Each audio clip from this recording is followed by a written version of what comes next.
बैठे मैं थोड़ा सा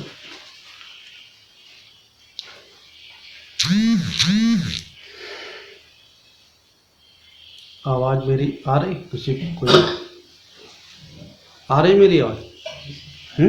आ रही सर।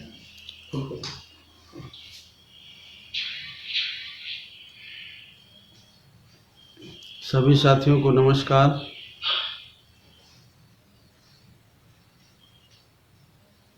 आई नहीं आई? सर आ रही है।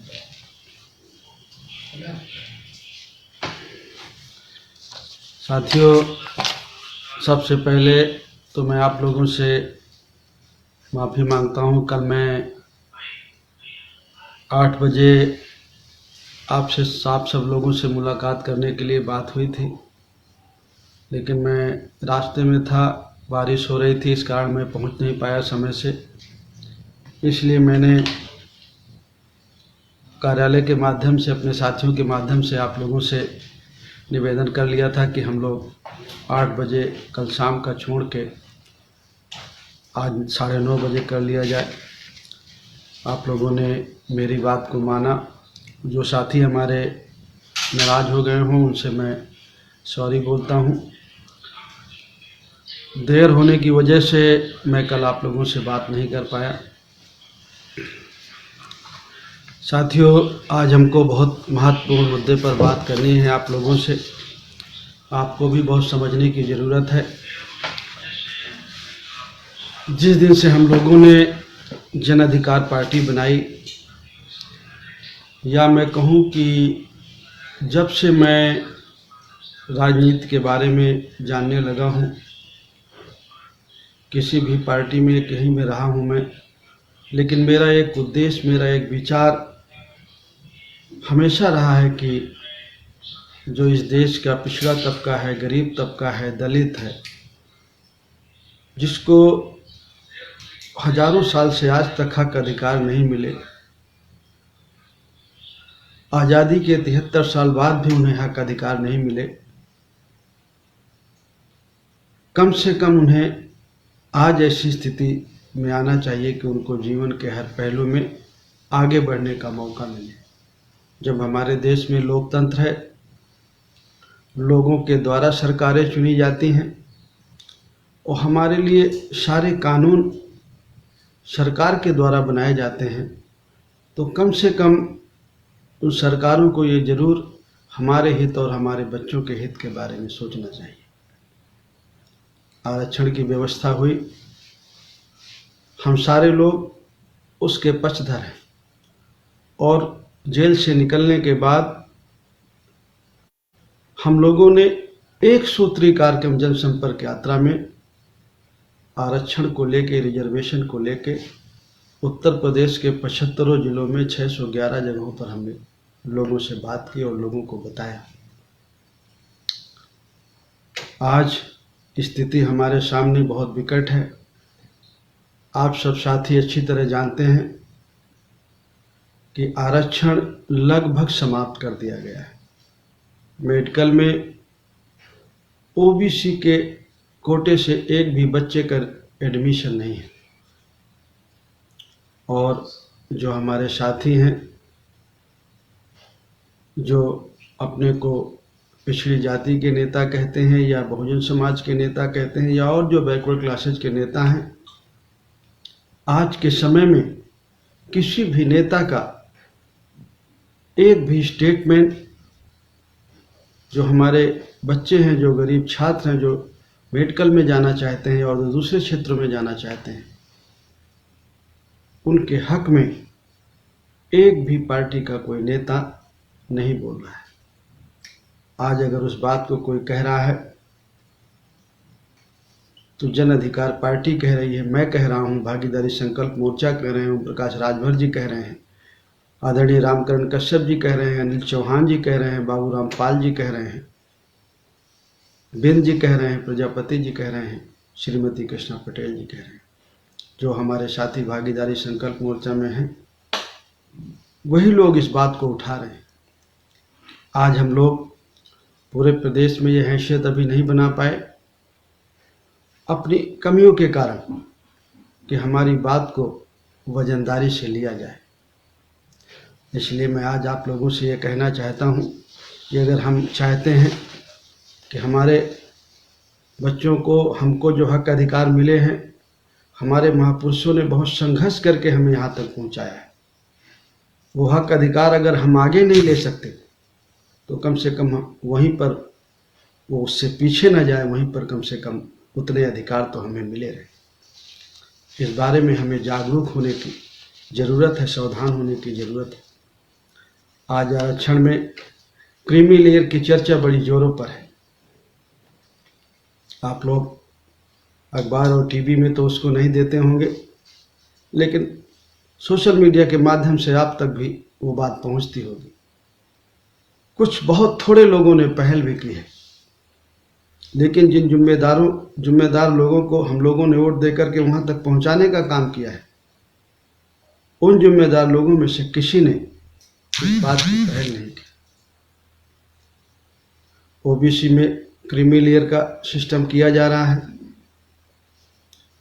पहले तो ओबीसी का यही था कि भाई शहरों में 60,000 और देहात में 40,000। इतने के बाद ही ये वही गरीबी की श्रेणी में आता था, उसके बाद तो फिर वो बड़े लोगों की श्रेणी में आ जाते थे। आज जब अपर कास्ट के साथियों को, समान क्लास के लोगों को 10% का रिजर्वेशन दिया है सरकार ने, और 8 लाख गरीबी की रेखा रखी है। हमारे अनुसूचित जाति के भाइयों को रिजर्वेशन है, उन्हें होना चाहिए, उनका हक है। हजारों सालों से उन्हें दबाया गया है, लेकिन ओबीसी के साथ ऐसा सौतेला व्यवहार क्यों हो रहा है? हमें चाहते हैं कि सरकार इसमें विचार करे और जो ओबीसी के बच्चे हैं, जो लोग हैं, उनमें क्रीमी लेयर समाप्त करे। और अगर क्रीमी लेयर का प्राविधान करते हैं तो बहुत सारे लोग जो आते हैं, 27% के रिजर्वेशन का उन्हें फ़ायदा मिल सकता है और उन्हें मिलना चाहिए, लेकिन वो क्रीमी लेयर के कारण उससे वो वंचित हो जाएंगे। कुछ लोगों ने बात कही 15 लाख की मांग की कि 15 लाख निर्धारित कर दिया जाए। सरकार ने, कुछ लोगों ने चर्चा की कि 12 लाख की कर दिया जाए, लेकिन उसमें जो पूरी उत्पादन है उसका, चाहे वो एग्रीकल्चर का हो या सैलरी का हो, जो उसके पास आता है, चाहे वो वेतन के माध्यम से आता हो, चाहे वो अगर किसान है तो किसानी के माध्यम से आता हो, तो उसकी जितनी पूरी आमदनी है उसको जोड़ करके अगर 12 लाख आप रखेंगे तो बहुत मुश्किल हो जाएगा। इसलिए सैलरी को और उसको उसमें ना जोड़ें और 15 लाख रुपया क्रीमी लेयर में रखें, ताकि जो गरीब और कमज़ोर लोग हैं पिछड़े तबके के, उनको भी रिजर्वेशन का फ़ायदा मिल सके। वैसे तो रिजर्वेशन लगभग समाप्ति है। जब सरकार बनी भारतीय जनता पार्टी की, तो भारतीय जनता पार्टी के कुछ सम्मानित नेताओं ने कहा कि हम आरक्षण कह के तो समाप्त नहीं करेंगे, लेकिन हम ऐसी व्यवस्था कर देंगे कि आरक्षण रहने का कोई मतलब नहीं है। और आज सरकार ने हमें वहाँ तक पहुँचा दिया। इस क्रीमी लेयर का जो सिस्टम सरकार ला रही है, हम उसके विरोध में है। जन अधिकार पार्टी विरोध में है, भागीदारी संकल्प मोर्चा विरोध में है। आपको इसको भी, आप लोगों को भी सबको जानने की ज़रूरत है। आप लोग जानेंगे तो अपने लोगों को बताएंगे, अपने लोगों को जागरूक करेंगे। हम लोग रिजर्वेशन की जहाँ बात करते हैं, तहाँ एक तरफ हम ये भी बात करते हैं कि हम चाहते हैं कि आप सबको दे दीजिए, जिसकी जितनी संख्या है, जिसकी जितनी आबादी है, आबादी के हिसाब से आप सबको हिस्सा दे दीजिए। हमने पहले दिन से नारा लगाया है कि जिसकी जितनी संख्या भारी, उसकी उतनी हिस्सेदारी। सबको जिसकी जितनी भागीदारी बनती है, जितना हक जिसका बनता है, आप उसको सबको दे दीजिए। लेकिन सरकार को करना है, सरकार इस बात को नहीं कर रही है।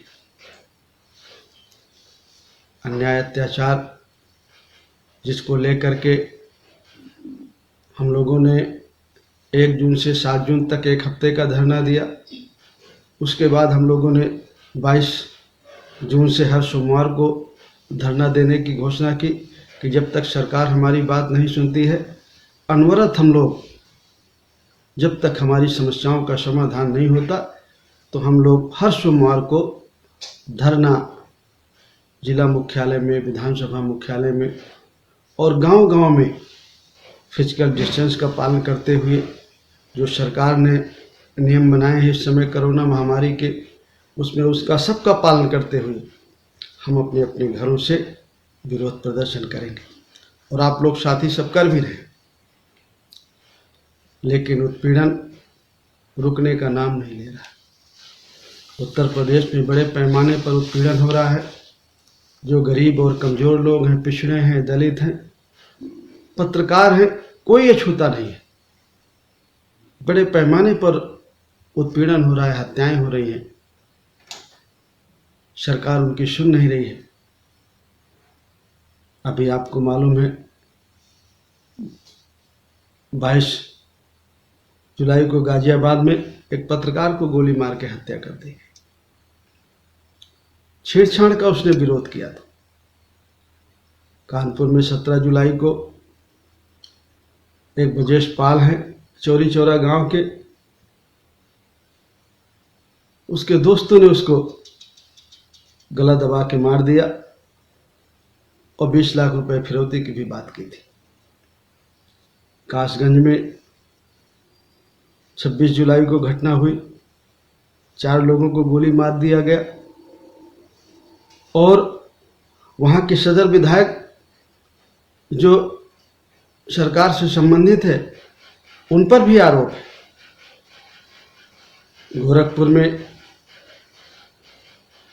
ग्राम इसरौलिया में बलराम गुप्ता है, उनके मित्रों ने बुला करके उनका अपहरण कर लिया, उनकी हत्या कर दी और 1 करोड़ रुपया भी फिरौती में मांगा गया था।